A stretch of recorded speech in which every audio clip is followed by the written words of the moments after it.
Hi, I'm Jordi Amat. Hi, I'm Pablo Machin. Hi, my name is John Guidetti. Hi, I'm Carlos Soler, and this is La Liga Lowdown. And I'm David Garrido. Welcome along. Spanish football is back this weekend. Hope you're excited as we are. Welcome to a new La Liga Lowdown Minipod, as we're now part of the Radio Stakhanov podcast network. We're also broadcast on SiriusXM, as well as sitting on all of your usual podcast distribution platforms. And joining me are fellow La Liga Lowdown squad members Ewan McTear and Alex Johnson for a special preview pod, a slightly different format to what we usually do. If you're a regular listener, hopefully you know what that's all about. If you're a new listener, hopefully you'll come to know what that's about and enjoy it. We're looking ahead to the 2018-19 season. Hello to you both. How was the World Cup, Alex? Hello, it was very nice and very exciting, a fun time, but I'm really looking forward to La Liga to start finally again. And from the heat of Russia to the heat of Madrid, where Ewan has spent most of his summer, how's it been for you? Well, I mean, as a Scotsman, I don't know what this World Cup thing is that you're talking about. I'm just excited to get on with La Liga. And by way of sort of opening comment, if you like, if you had to try and convince someone to take interest in La Liga this season, just what sort of headline points would you make, Ewan, first of all? Well, it's going to be a proper three-team title race. You know, there's Barcelona, there's Real Madrid and Atlético Madrid, and any one of them could finish first, second or third. And what about you, Alex? What are the kind of things that really jump off the page for you? I think this is going to be quite unexpected La Liga. It's quite difficult to predict going into it. So I think there will be a lot of happening and you won't really know what's happening. Yeah, I think it'll take a little while for the season to settle down, certainly. Well, let's start off, not with the champions, but with Real Madrid, because there's been a fair amount of movement, I think it's fair to say. How much of a changing of the guard is it at Real Madrid? Cristiano Ronaldo is no longer. He's over in Serie A playing for Juventus. So is this a real sort of turning point in terms of eras and history and things like that, Ewan? Yeah, well, not just Ronaldo going, but Zinedine Zidane going as well. And he's mathematically impossible as it sounds. He's won 3 Champions Leagues in 2.5 years. And now Julian Lopetegui comes in, which is a big change anyway. And they have to find a way to replace the sort of 50 goals a season that Ronaldo was providing during his 9 years at Real Madrid. It's going to be tough. Gareth Bale, it seems now, is staying despite his declarations after the Champions League final and that overhead kick. But Alex, how important was it to keep him with Ronaldo going so that it's not 2 of them leaving, which would probably have been a bit too much to cope with? Yeah, I think that's important, but I also think we're going to see a bit of a different Real Madrid. It's not, they don't have this Galactica signing that they've had every season for God knows how long. So it's going to be very interesting to see what this Real Madrid team will be about, and there's not going to be focus on one player, but about the team for once. With La Liga, there's always a focus on which signings have come in, particularly from one country, which is Brazil. And Barcelona brought in Malcolm and of course, Arthur. We'll talk about them later. But Real Madrid have brought in Rodrigo and also Vinicius Jr. Now, you went to the presentation of Vinicius Jr. at the Estadio Bernabeu, Ewan. What did you sort of get from that in terms of impression of him as a player and as a person as well? I think what has impressed me is in pre-season, pre-season is pre-season, but he's just had so much confidence and just runs with the ball and terrorises defences. And the plan is to have him mostly in the B team this year, playing some first team minutes. You don't want to set expectations too high for him, but I think he can surprise a lot of people and make an impact. And now, as we mentioned, it's Julian Lopetegui's chance to really make his mark on this Real Madrid side and the style of play as well. So are we going to see a very different Madrid to the sort of Gala 11, Alex, that we've seen in the last few years, where you could just name the team, from the start and it would very rarely change? And what about the opportunities for those younger players, the likes of Isco, Marco Asensio, Lucas Vázquez, to really become proper household names at Real Madrid? I definitely think so. And if you take a player like Isco, looking how his position in the national team compared to Real Madrid have been, he's been a starter and one of, if not the key player for Spain. So I think we're going to see at least more of him and a more bigger role for him at Real Madrid this season. Any other players, Ewan, that you think are worth mentioning that could possibly emerge? I mean, one other signing, Alvaro Odriozola, who will be challenging Dani Carvajal for a place at right back. I mean, I think that is an important signing. Carvajal's obviously still the starter, but last season they didn't really have a backup. Hakimi was okay, Nacho isn't really a right back, and having a proper right back there who can score a great goal as well. He did one for Spain in pre-World Cup friendlies. Yeah, that solves that backup right back problem, which is hard to say. What's the priority for Real Madrid this season? Is it La Liga? Because they made it the priority a couple of seasons ago and they went and won it for only the second time in 9 years. Or is it once again to create this sort of era of domination and continue the era of domination in the Champions League? What do you reckon, Alex? I think it's difficult to say, but I do think this is a little bit of a, so to say, in-between season for Real Madrid in trying to find their new ways without Ronaldo, without Zidane, and doing things in another way with not signing the Galacticos as they normally do. So I think this is trying to find a new way of doing things and maybe also use the youth system a bit more and trying to take that from Barcelona that used to be Barcelona's big strength and try to make it a beautiful thing that Real Madrid does much better than Barcelona. They'll always try and find a way of getting one up on their big rivals. But speaking of Barcelona, let's try and put together this jigsaw puzzle, Ewan, because we've got Malcolm and Arthur as the Brazilians brought in, and a number of other signings as well. We'll talk about them in a moment. But how do you see them both fitting into already what's a increasingly star-studded lineup at Barcelona? Well, I think Barcelona are waiting for this FIFA communication to come through, which says that you can now field 14 or 15 players, because I don't know how they're going to fit all of these midfielders in, but I guess that's the point. I mean, last year they didn't have great squad depth. There were a lot of players you could tell Valverde just didn't really trust, and when he had to play them, he wasn't happy. Whereas now, some players might get a bit disgruntled, not playing all the time, but when someone's injured, when someone's suspended, Valverde has so many options now with all the midfielders and a couple of defenders that they can now rely on. Yeah, Clement Lenglet is an interesting signing from Sevilla. Seemed to really sort of hit the ground running when he joined them. So they've lost A. Vidal. They've also signed A. Vidal. So out goes Alex, in comes Arturo. But he isn't someone who immediately strikes you as a Barcelona type player. But did that transfer surprise you at all, Alex? Well, first of all, I think it's a very smart signing in the way that now they can keep on selling the same shirts. I think with Barcelona these days, I'm not surprised by anything, especially when it comes to signings. They don't really do as you predict them to do anymore, and you don't really know what's happening in that boardroom. So no, in that sense, it did not surprise. Yeah, if there's some sort of blueprint of the Barcelona transfer strategy, I'd love to have a look at it. I bet it makes very little sense whatsoever. What about Ernesto Valverde? Obviously, almost completed an unbeaten league season with Barcelona in the last campaign. Change system a fair amount. 4-4-2 was the default, which was quite strange to see for a while. Is he under pressure to bring back the de facto Barca formation, a 4-3-3 or even a 3-4-3? And if so, who fits into the three up front, the three in midfield? Yeah, I think he is under a lot of pressure. And, last season, 4-4-2, it was winning. They won the league. But it didn't really satisfy all of the fans. And now I think he has to be a bit more Barca-ish. And the front three, Lionel Messi's probably going to be in there, I would imagine. Luis Suárez is still, their centre forward. They haven't really signed anyone. Like Alex says, it's been a bit wild, so I won't be surprised when they sign Olivier Giroud on deadline day. And then the left-hand side, maybe you've got Malcolm, maybe Ousmane Dembele, maybe Philippe Coutinho, and maybe it is just a rotation of all of them very, very good players. And when we talk about academy prospects, I wonder how Sergio Roberto, for example, is going to fit into all this. They haven't really produced too many after Busquets. But in terms of new players that are coming through from La Masia, how much do you expect these young players to come through? Because admittedly, there's really not much space. No, not much at all. Like Barcelona as a team and club has changed a lot in the last few years. And this La Masia thing that in how it was working before, where it was coming players all the time up to the first team, it's not working like that anymore. The B team is not at the same level, and the step between the B team and the first team is so much bigger. And you, in terms of cover for Jordi Alba, there's a player that you know a little bit about who could emerge.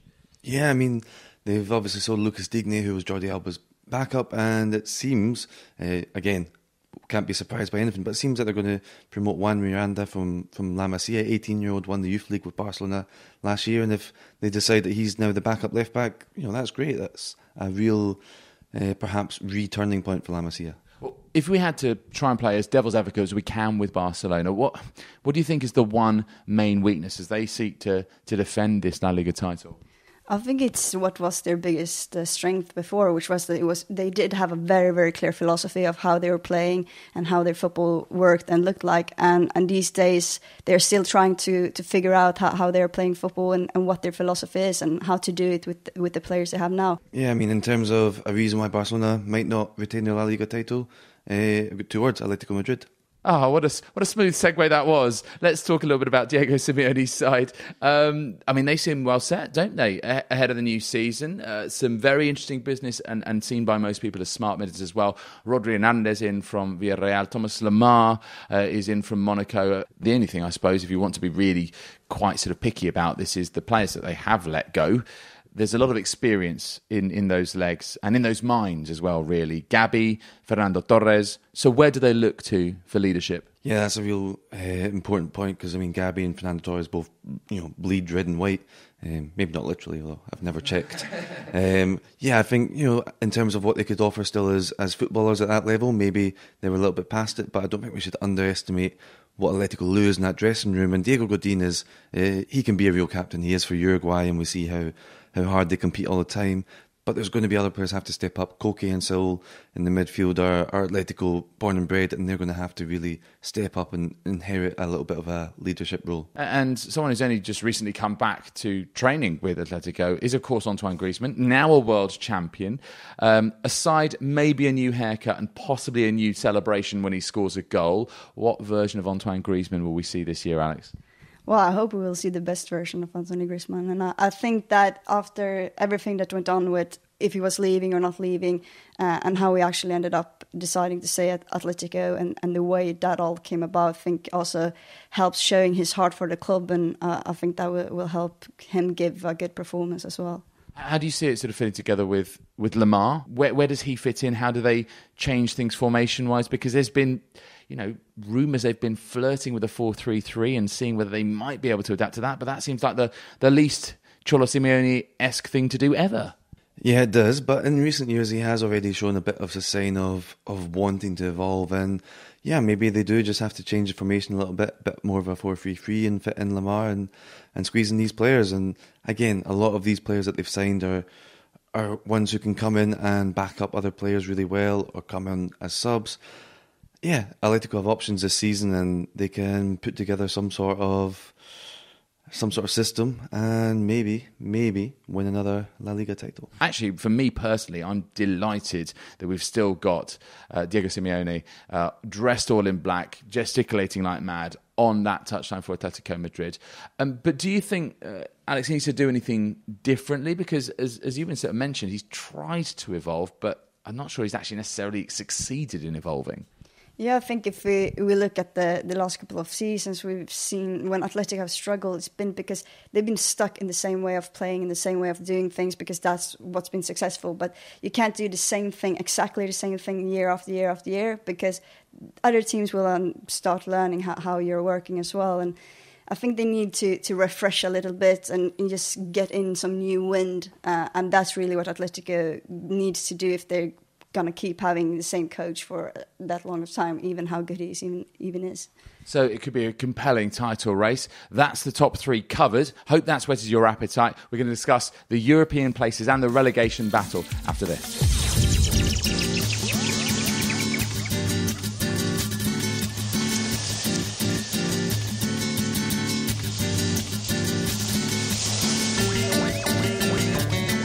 Welcome back, everyone. This is the La Liga Lowdown Minipod previewing the new season in Spanish football. So we've mentioned the title race. Let's focus on those Champions League and European contenders. Valencia under Marcelino last season, one of those teams to surprise. They really managed to click back into gear and be where we expect them to be. But will they give the top three a bit of a bloody nose again, Ewan? No, I don't think so. I mean, La Liga is so unpredictable from the point of view of fourth place. I mean, very rarely does a team win fourth place twice in a row, so Valencia are going to have their work cut out, not just because they're in the Champions League, but their squad has improved a little bit, but they might lose Guedes. I think that's the thing, isn't it? The first 11 seems very strong, but when they suffered injuries last season, the likes of Carlos Soler or suspensions, Jeffrey Kondogbia or Dani Parejo, suddenly you felt they had a bit of a soft underbelly there, and that was exposed by a number of teams. But one team who actually finished the season strongly and now have taken that momentum into the summer is Villarreal. So they finished fifth. What do we make of the business they've done this summer, Alex? Particularly Gerard Moreno for a club record fee, Carl Toko Ekambi, and of course, one of the best stories ever, the return of Santi Cazorla. Well, yeah, it's actually one of the teams I'm most excited about seeing this season. And I think like they ended last season very well, but in the start of that season, it wasn't that well. But I think this could be a little bit of a comeback for them in that sense, and getting back to those European spots, and also getting back Santi Cazorla. It gives a special atmosphere, I think, around the entire club. Top four? Any chance of top four? For Villarreal, maybe. I mean, it's going to be tight. It's going to be close. There's a lot of teams in that race, and Villarreal are, they've had such a good summer. Yeah, it wouldn't surprise me at all if they make it in there, and this time actually get into the Champions League, because now the fourth place doesn't have to go through the playoff, which is where they lost last time. And just by the way, talking about Villarreal, we managed to grab a word with Gerard Moreno. I say grab a word. We spoke to him. We sat down and chat for half an hour. Lovely chap. Yeah, that's more than a few words. Yeah, one of our pre-season exclusive interviews, as is one of Real Betis' new signings, Joel Robles, who's joined from Everton. And people are getting very excited, Alex, about Real Betis. I think that when it comes to Betis, they're everyone's second team, unless you happen to support Sevilla. And there's a lot of love for them. Do you agree? Is there real reason to be excited? I think there's always reason to be excited about Betis, because even when they're having their worst ever season or their best ever season, their matches is always the most enjoyable to watch in La Liga, because it's always happening is insane stuff, and last-minute goals, penalties, hitting the post, everything that can happen on a football pitch happens when Betis play football. So either way they have been doing in this transfer window, it would be exciting, but I think they've been doing very well. I don't know, I mean, it's been such a sort of fairy tale rise over the last couple of seasons for Betis that something is surely bound to go wrong this year. I mean, they've brought in a lot of good players, but a lot of the time they've sort of bring in players that are available, not the ones that they need. Some of these players have come on a free transfer. Signed William Carvalho from Sporting. That was a sort of different situation. So they've signed a lot of very good players, but are these the ones that are really going to take Betis over the line? I mean, I love Takashi Inui, but he doesn't really strike me as the kind of player who'll fit into a very tactical and technical-minded Betis system. His thing at Eibar was always get the ball, run forward and try and score. Under Kiki Setien, that might frustrate him a little bit on the sidelines. What about Sevilla? I mean, does anyone have a clue what's going to go on at Sevilla? Because they've changed coach again. Obviously, they went from Jorge Sampaoli to Toto Berizzo. Then they went to Joaquin Caparrós, and one actually with Vincenzo Montella in between. And obviously now they've got Pablo Machin, who's moved from Girona. So is that the end of the story? Is that the solution to the problem? I think they need patience, and I think that's been missing when it comes to coaches, because you can't just have a coach for a few months and then decide, no, this didn't work. And if we took when Berizzo was there, for example, it wasn't the perfect start of the season, but it wasn't that bad either. So I think they need to have more patience, and especially with Pablo Machin, we don't really know how he will do in a team at that level. He's been extraordinary at Girona during the last years. And it's going to be very exciting to see how he will do with a team like that. Do you think at least they will be more organised? That's one of the things they haven't necessarily been over the last few years. Yeah, I mean, Machin is again a coach who likes to set up his team in a certain way, and he'll make sure that everyone's in the right position. But yeah, again, generally it's hard to see where Sevilla go. I think it's just really the result of karma. Like Alex said, they sacked Berizzo after a decent start to the season, and it was a few days before Christmas, and he had cancer. So really, I'm not going to get into all the tactics of it all, but karma has decided that Sevilla were to finish 7th last season, and I don't know if karma has finished punishing Sevilla yet. Oh, okay. We'll see what happens at the Sanchez Piece 1. Now, let's switch ends of the country, and 2 new bosses. Also at the big Basque clubs. Toto Berizzo is now at Athletic, Asier Garitano at Real Sociedad. They've got to bounce back after what happened last season, haven't they, Alex? Yeah, and I think these are the right coaches to bring in. It's 2 really good coaches and 2 of the best coaches we've seen in La Liga. If we take Athletic Club, it's a very difficult team to come and be a coach at, because you can't sign any players that you want. You can only sign players from the Basque country. So you basically need to adapt your playing style after the players rather than get the players that fit the way you want to play. And I think, and I hope Berizzo can do that very well. So, and I think Real Sociedad have got in a good one in Garitano, who did very, very well with Leganés. Now they're losing one really good and important player in Oyarzabal, but they have a good team in general, and they should be up there, I think. I mean, one of the weirdest things was seeing Athletic towards the bottom of the table, but we don't expect them to be there again. In terms of the relegation battle, Ewan, we've got Huesca, who are La Liga first-timers, They've got some really interesting loan signings that they've made. Ruben Semedo, that's a story in itself and deserves its own podcast perhaps. Axel Werner, Pablo Insua, Javier Cheita, Samuel Elongo, who was banging them in for Girona in Segunda División. What are their chances of actually staying up like the other first-timers have done? I don't think it's going to be so much about the transfers for Huesca, but the guy who's in the dugout, which is Leo Franco, who used to play for the club, goalkeeper. But this is like his first ever season coaching.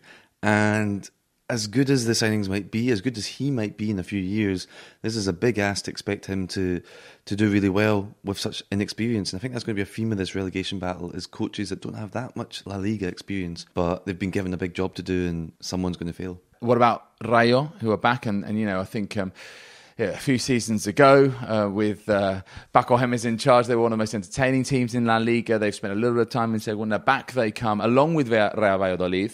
Which of those two is better equipped to avoid relegation, Alex? It's difficult to say. Rayo lost one of their most important players from last season now, with Fran Beltran going to Celta Vigo. But I do think that, since it wasn't that long ago that Rayo actually was in La Liga, they probably have a little bit more experience in that sense, even if Valladolid historically have more experience of La Liga than Rayo. I would say that I think Rayo has a little bit better chance. Okay, let's look into the crystal ball and see where it's looking particularly gloomy for any other team. Who has something to worry about that who wouldn't normally be in a relegation battle, Ewan?